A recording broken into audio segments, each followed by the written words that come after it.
setiamu yang selalu baru setiap hari buat kami ya Tuhan, yang selalu baru setiap pagi buat kehidupan kami. Ketika kami mengawali hari-hari kami Tuhan, kami mau berjalan di dalam Roh-Mu, kami mau berjalan bersama Roh Kudus-Mu, kami mau berjalan menurut tuntunan firman-Mu. Sebab itu Tuhan, malam hari ini Tuhan, kami mau pastikan hidup kami tidak ada satu orang pun di antara kami yang terintimidasi, tetapi kami semua berbahagia di dalam Kristus Yesus yang memberikan kekuatan bagi setiap kami.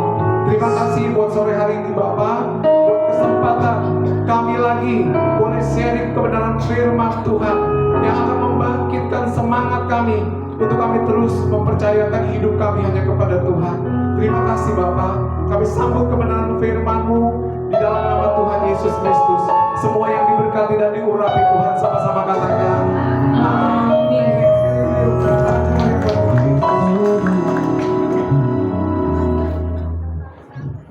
Ya, shalom Bapak Ibu. Apa kabar sore hari ini? Luar biasa. Di dalam Kristus selalu luar biasa. Amin. Nah, Bapak Ibu, kita mau buka langsung ayat firman Tuhan. Kita akan bahas hari ini tentang bagaimana kehidupan kita bebas dari intimidasi, ya. Intimidasi adalah sesuatu yang bersifat penghakiman, ya, penghukuman atau tuduhan. Bahkan ini akan membawa manusia kepada maut, ya. Intimidasi ini membuat orang tidak berbahagia. Apalagi hati kita yang enggak beres di dalam diri kita. Orang berbicara kemana, kita berprasangka orang itu mengintimidasi saya, orang itu menuduh saya, orang itu berkata tentang saya. Nah, artinya intimidasi ini berbahaya bagi kehidupan kita sebagai orang percaya. Sebab itu firman Tuhan mau pastikan buat kita harus terbebas, terlepas dari intimidasi. Yang mengerti katakan amin. Kita harus bebas, lepas dari tekanan, apapun itu namanya tekanan yang menerpa kehidupan kita. Tidak terlepas dari antara hubungan suami istri, hubungan bos dan anak buah. Pokoknya tidak terlepas dari kehidupan kita. Roh intimidasi itu jangan ada dalam kehidupan kita. Karena ketika kita merasa tertuduh akan sesuatu hal, itu akan membuat semangat kita patah. Semangat yang patah mengeringkan tulang. Semangat yang patah membuat kita sakit dan lain sebagainya. Ada tekanan, ada konflik batin dalam diri kita. Dan ini harus lepas dari hidup kita. Yang mau katakan amin. Nah, kita buka dalam Roma 8 ayat 1 sampai 2.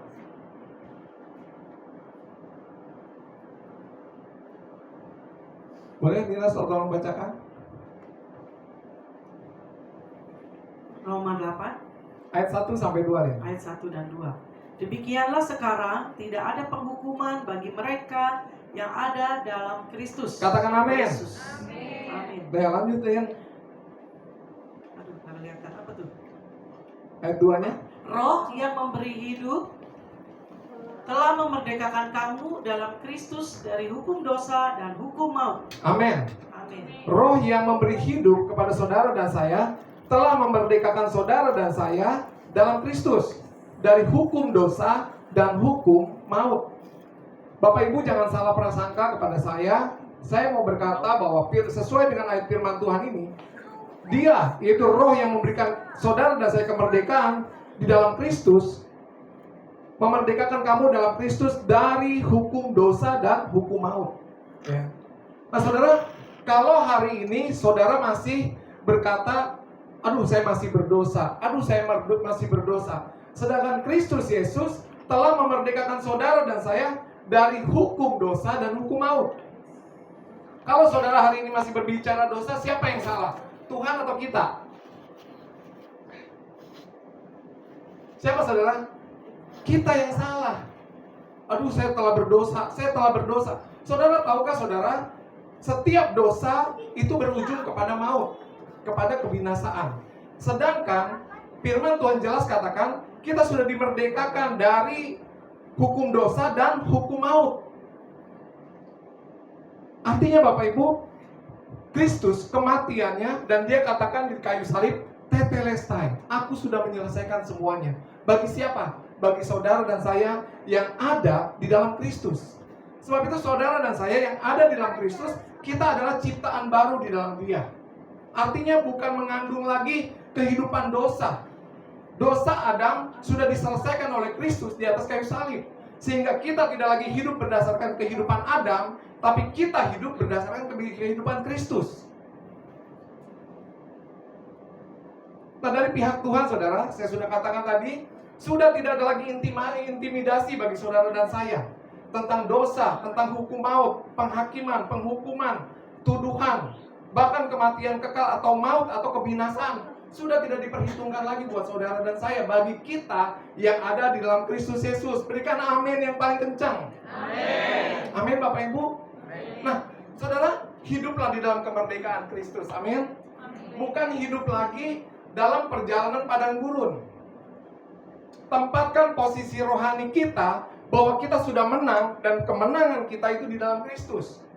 Bukan kemenangan atas usaha saudara, bukan usaha atas diri kita, tapi kemenangan kita berdasar kepada Kristus Yesus. Kita buka di dalam Galatia 5 ayat 1.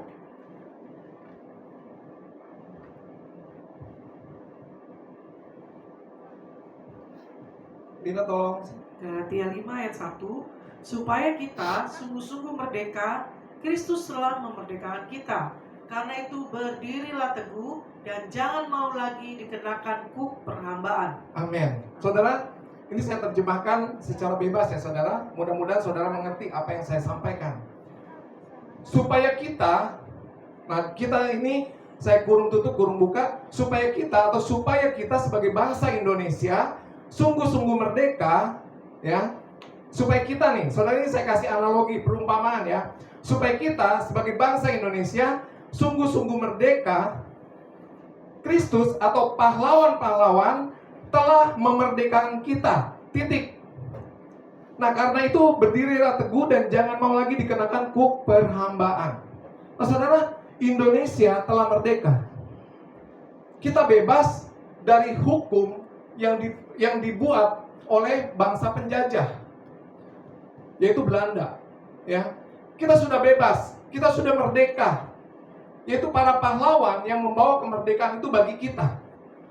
Sebab itu setiap bayi yang baru lahir di Indonesia, oaknya dia bicara oak kemerdekaan, ya, bukan lagi berbicara tentang intimidasi, dosa dan maut dalam kehidupannya. Berbicara tentang kemerdekaan atas bangsa ini. Ya, saudara. Nah, karena itu berdiri teguh dan jangan mau lagi dikenakan kuk perhambaan. Apakah saudara kalau kita berpikir sehat masih bisa ditakut-takutin? Awas loh, jangan berbuat macam-macam. Nanti Belanda akan menghukum kalian. Apakah kita bisa dibohongin seperti itu? Nggak bisa. Kenapa? Karena kita tahu Belanda sudah dikalahkan, Jepang sudah dikalahkan, dan Indonesia benar-benar merdeka. Nah, demikian juga kita di dalam Kristus. Kristus sudah membebaskan kita, melepaskan kita dari kuk perhambaan. Kita sungguh-sungguh merdeka di dalam Dia. Itulah posisi kita sebagai orang-orang di dalam Kristus. Saudara, posisi seorang hamba, dia digerakkan karena perintah. Dia diperintah, dia bekerja. Tetapi posisi saudara dan saya sebagai anak-anak Allah digerakkan karena hubungan kasih. Yang mengerti katakan amin. Betul nggak saudara? Saudara yang bekerja di satu perusahaan, saudara tidak datang tepat waktu, resikonya SP1. Saudara melanggar kedua, SP2. Saudara melanggar yang ketiga, SP3. Dan selanjutnya drop out, dikeluarkan. Ya. Itulah posisi hamba. Sebab itu pastikan bahwa saudara memiliki posisi sebagai anak-anak Allah. Kalau saudara melakukan hal ini atau itu didasari dalam hubungan kasih. Katakan kanan kiri, kamu anak Allah, bukan seorang hamba. Amin. Kita orang-orang merdeka di dalam Kristus. Ya, Bapak Ibu, kita buka di dalam Yohanes 1 ayat 17.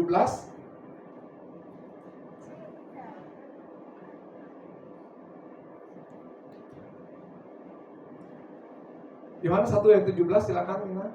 Yohanes 1 ayat 17, sebab hukum Taurat diberikan oleh Musa, tetapi kasih karunia dan kebenaran datang oleh Yesus Kristus. Amin. Saudara mau dihukum yang mana? Hidup dihukum yang mana?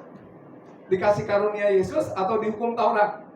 Semua harus sempurna dilakukan, dan manusia tidak ada yang bisa sempurna melakukannya. Ya, sebab itu hukum Taurat berujung kepada maut. Ya. Nah, Roma 6 ayat 14, Din, tolong bacakan. Roma 6 Ayat 14. ayat 14. Sebab kamu tidak akan dikuasai lagi oleh dosa, Amin. karena kamu tidak berada di bawah hukum Taurat, tetapi di bawah kasih karunia. Amin. Sekali lagi saudara, firman Tuhan menegaskan buat saudara dan saya, kita tidak lagi dikuasai oleh dosa, karena kamu tidak lagi berada di bawah hukum Taurat. Dengan kata yang mudah saya terjemahkan, kamu tidak dikuasai lagi oleh dosa, karena kamu tidak dijajah lagi oleh penjajah. Ya, dalam hal ini hukum Taurat yang tidak mungkin dilakukan oleh manusia, tetapi kita hidup sekarang di bawah kasih karunia Kristus.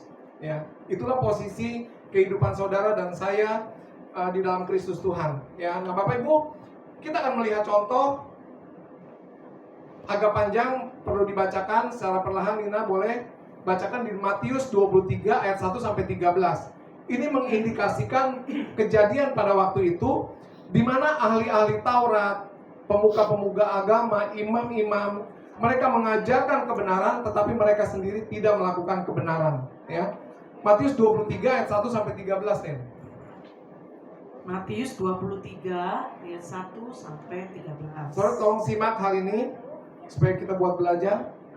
Maka berkatalah Yesus kepada orang banyak dan kepada murid-muridnya, katanya, ahli-ahli Taurat dan ahli-ahli Farisi telah menduduki kursi Musa.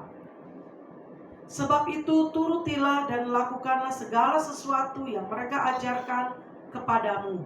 Tetapi janganlah kamu turuti perbuatan-perbuatan mereka, karena mereka mengajarkannya tetapi tidak melakukannya. Mereka mengikat beban-beban berat lalu meletakkannya di atas bahu orang, tetapi mereka sendiri tidak mau menyentuhnya.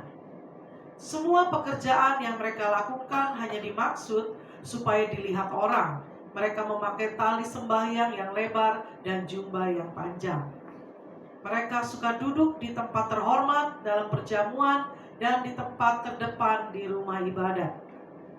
Mereka suka menerima penghormatan di pasar dan suka dipanggil rabi.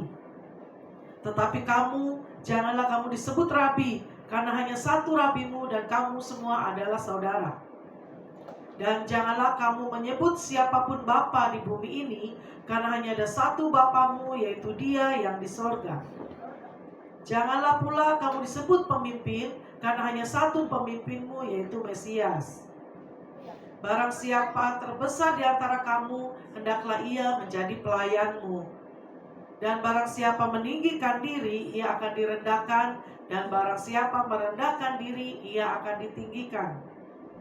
Celakalah kamu, hai ahli-ahli Taurat dan orang-orang Farisi, hai kamu orang-orang munafik, karena kamu menutup pintu-pintu kerajaan sorga di depan orang, sebab kamu sendiri tidak masuk, dan kamu merintangi mereka yang berusaha untuk masuk. Amin.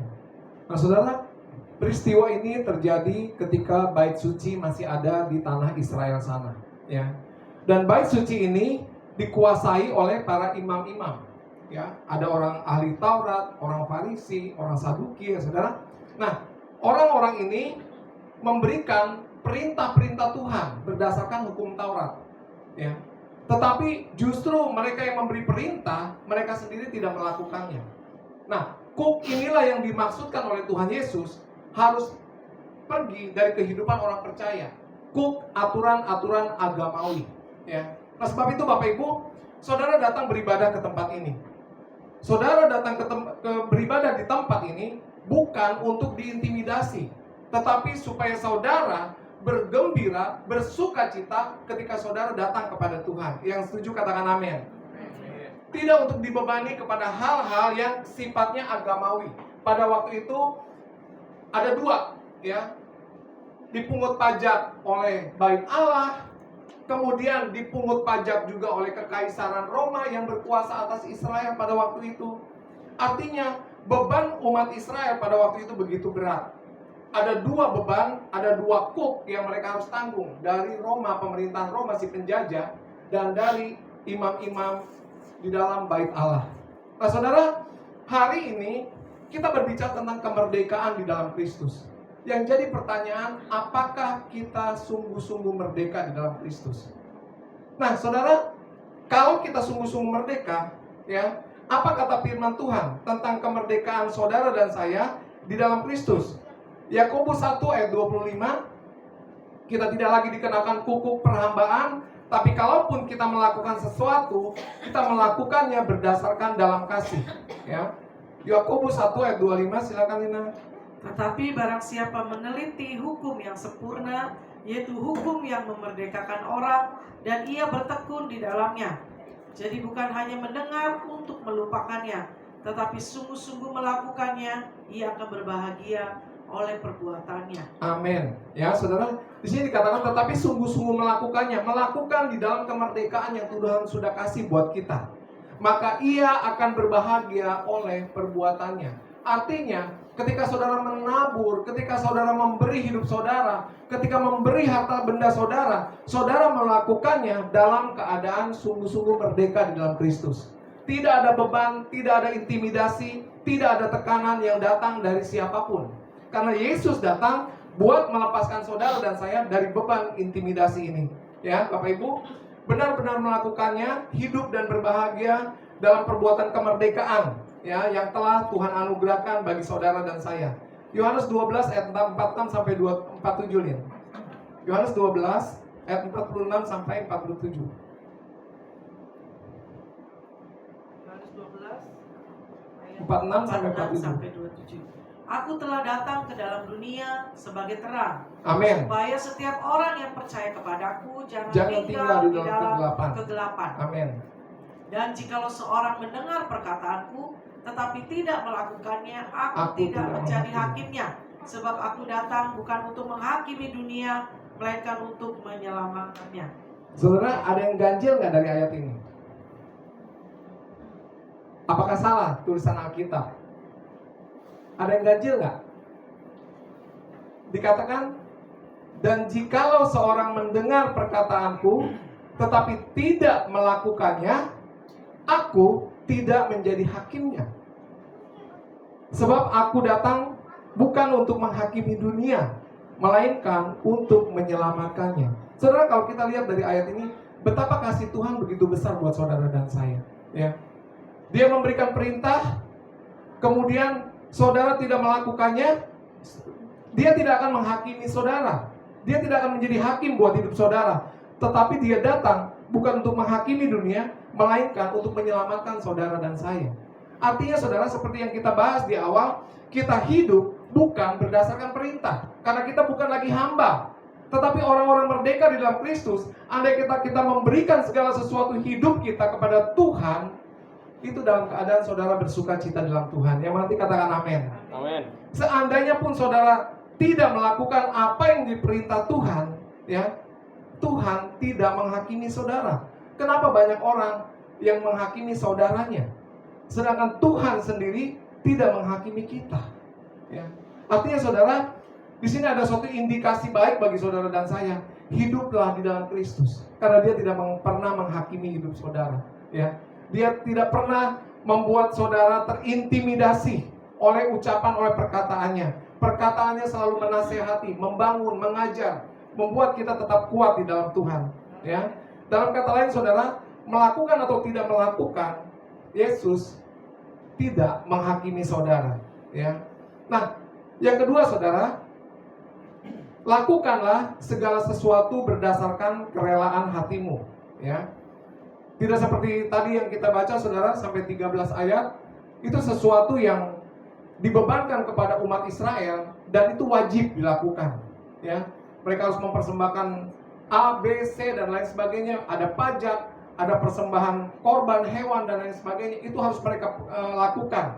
Sedangkan para imam sendiri tidak melakukan hal tersebut. Ya. Yang kedua, lakukanlah segala sesuatu berdasar menurut kerelaan hatimu. 2 Korintus 9 ayat 7, Lin.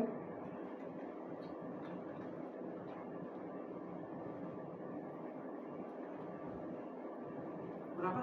2 Korintus 9 ayat 7. 2 Korintus 9 ayat 7. Ya. Hendaklah masing-masing memberikan menurut kerelaan hatinya, jangan dengan sedih hati atau karena paksaan, sebab Allah mengasihi orang yang memberi dengan sukacita. Amin. Amin. Hendaklah masing-masing kita memberikan menurut kerelaan, ya Bapak Ibu, jangan dengan sedih karena paksaan, sebab Allah mengasihi orang yang memberi dengan sukacita. Bagaimana orang yang memberikan tidak dengan sukacita? Berarti lawan balik dong, Tuhan tidak mengasihi.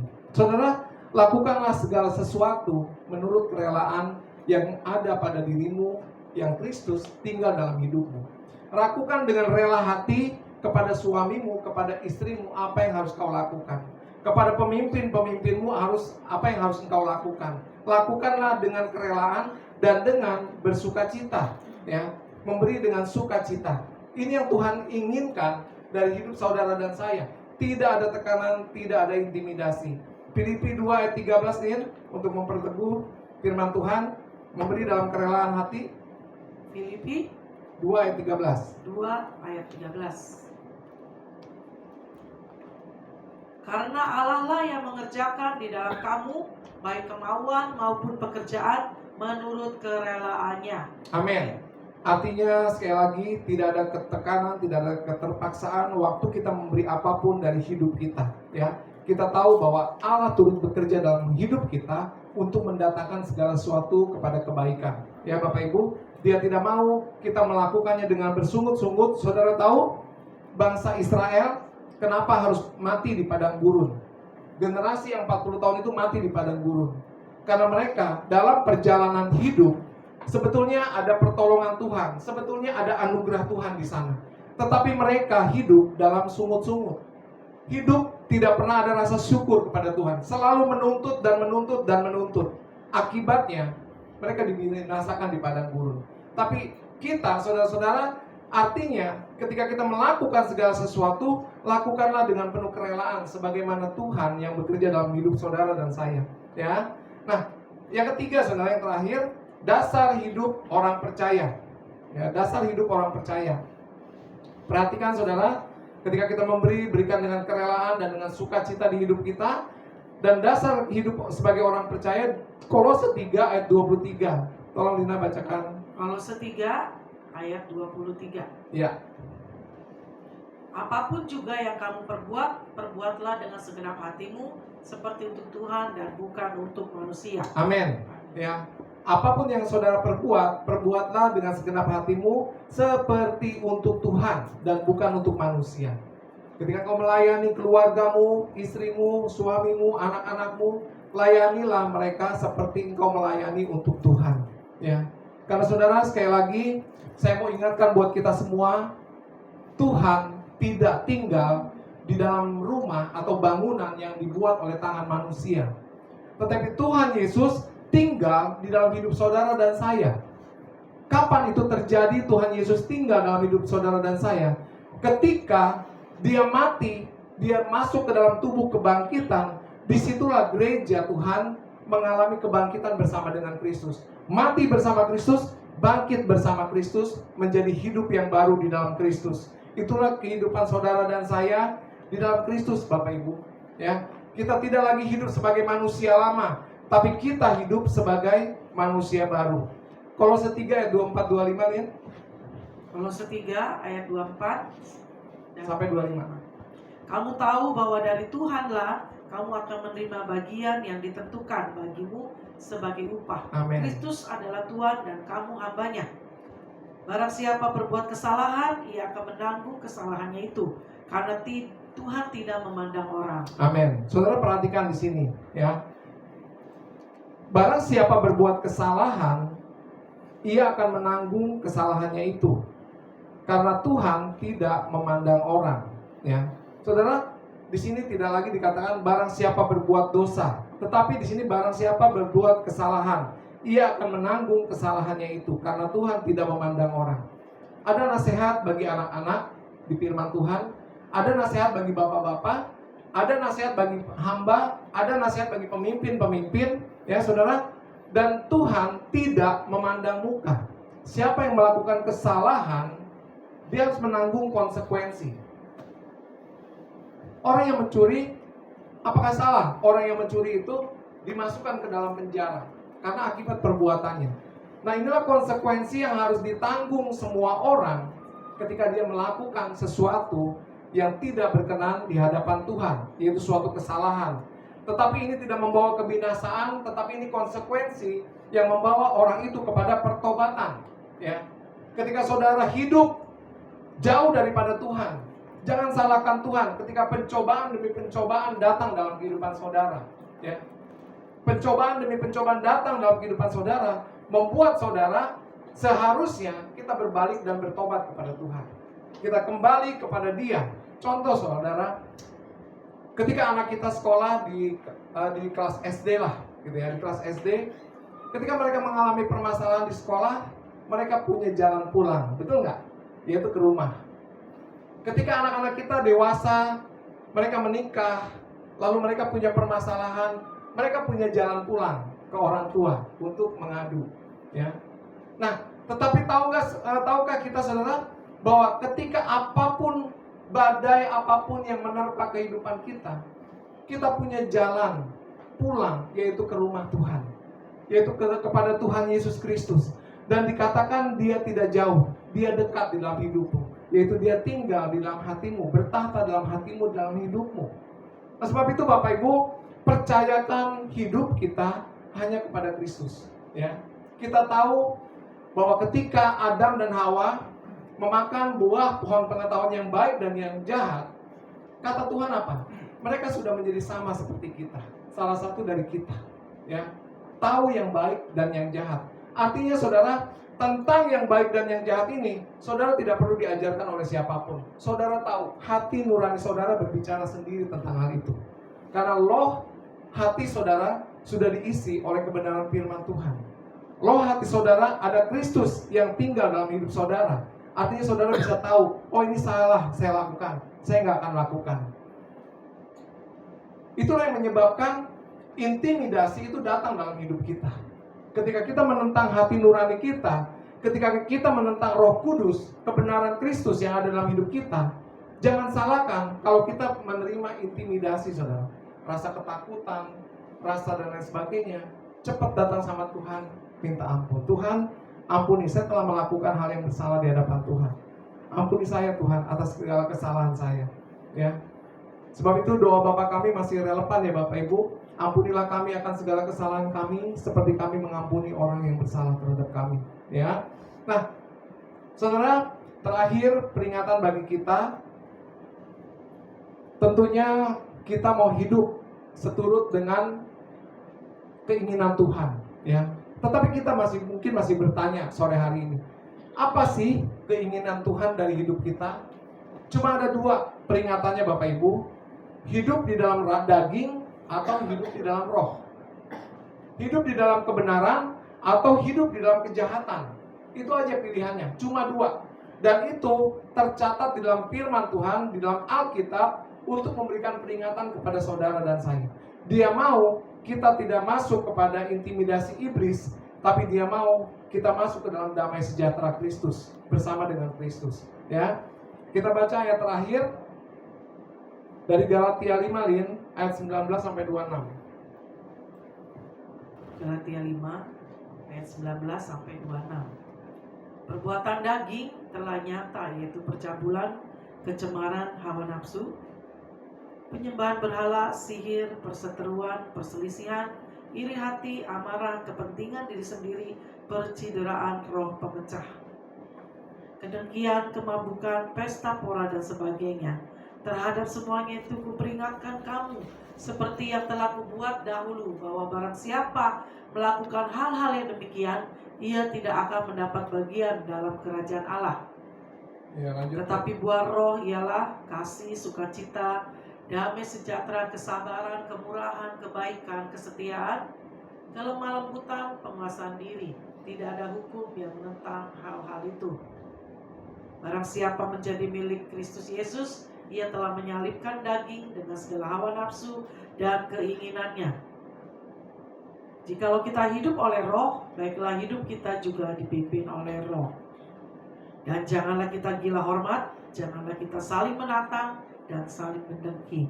Amin. Wow, ya saudara, ini pesan buat kita bersama, ya.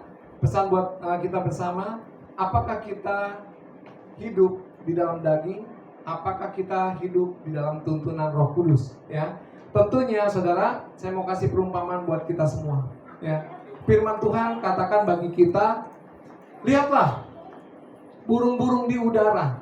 Ya, mereka tidak bekerja, tetapi diberi makan oleh Bapamu yang di sorga. Ya, saudara, pesan ini mengindikasikan, lihat noh, burung-burung di udara, mereka tidak bekerja, tetapi Bapa menyediakan makanan bagi mereka. Nah saudara, ada satu gambaran dari firman Tuhan yang kita baca, saudara. Saudara, bagaimana bayangkan oleh saudara jika burung, ya, yang memiliki sayap, dia tidak menggunakan sayapnya, tapi dia hidup berkeliaran di hutan, berlari-larian di hutan tanpa menggunakan sayapnya. Kira-kira apa yang akan terjadi dengan burung tersebut, saudara? Apa saudara? Yogi apa Yogi? Hah? Kenapa? Burung kan punya esensi, dia terbang nih. Panggilannya terbang, ya terbang. Kemudian sayapnya dia tidak gunakan. Dia berlarian di hutan belantara. Apa kira-kira yang akan terjadi dengan burung tersebut? Dia apa? Diterkam oleh binatang yang lebih besar. Betul nggak Bapak Ibu? Nah, saudara, kita sebagai anak-anak Allah, kita dipimpin oleh firman dan Roh Kudus dalam kehidupan kita. Ada firman Tuhan dan ada Roh Kudus yang memberikan kekuatan bagi kita. Ya. Nah, apakah kita mau hidup di dalam daging? Apakah kita mau hidup di dalam roh? Kalau kita hidup di dalam daging, siap-siap kita menerima intimidasi. Artinya kita berbuat dari kedagingan hidup kita. Tetapi jika di dalam roh dikatakan, maka ada kasih, ada sukacita, ada damai, sejahtera, kesabaran, kemurahan, kebaikan, kesetiaan, kelemah lembutan, penguasaan diri. Tidak ada hukum yang menentang hal-hal itu. Ya.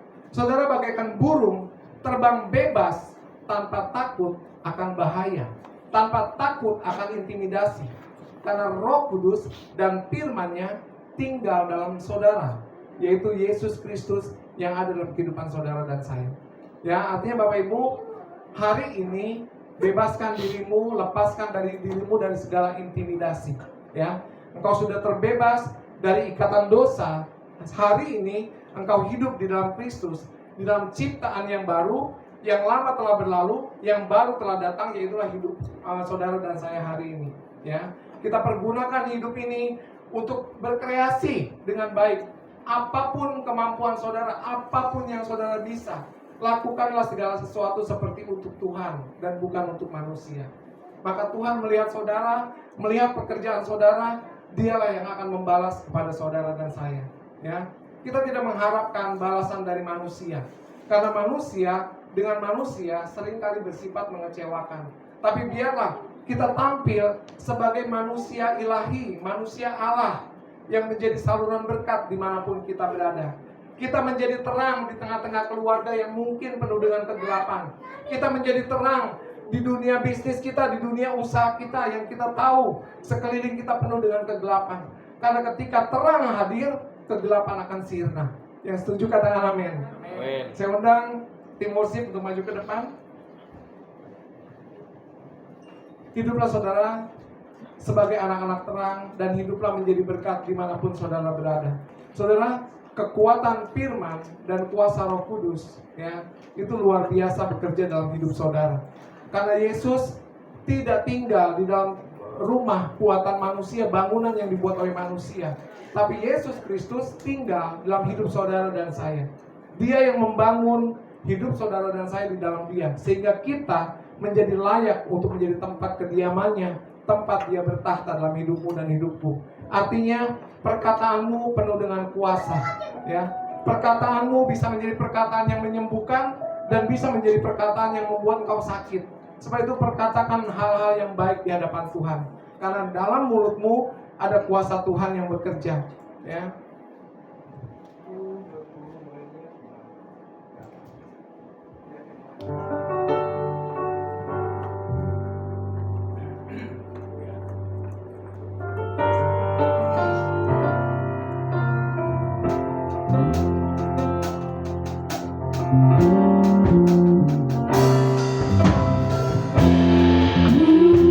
Menyembah dalam kudus.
firman-Mu membebaskan, melepaskan kami.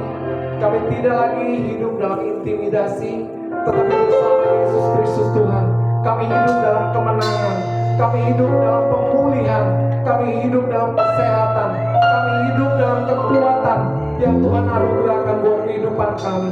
Sebab itu kami tidak lagi berjalan dengan rasa ketakutan, tapi ada keberanian dalam hidup kami untuk terus melangkah bersama dengan Tuhan.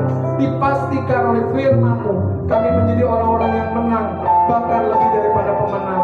Terima kasih Bapak buat firman-Mu sore malam hari ini. Kau sudah membangkitkan roh kami, sehingga roh kami kembali giat dan menyala-nyala untuk terus kami mempercayakan hidup kami kepada Tuhan. Kami bergairah, spirit kami, semangat kami, kemuliaan yang daripada Tuhan terus bekerja dalam kehidupan kami, sehingga kami tidak menjadi orang-orang yang putus asa dan lemah, tetapi kami menjadi orang yang kuat di dalam Tuhan Yesus. Terima kasih Bapa, segala pujian hormat kami naikkan kepada Tuhan. Di dalam nama Tuhan Yesus Kristus kami sudah berdoa dan ucap syukur. Haleluya, sama-sama kita katakan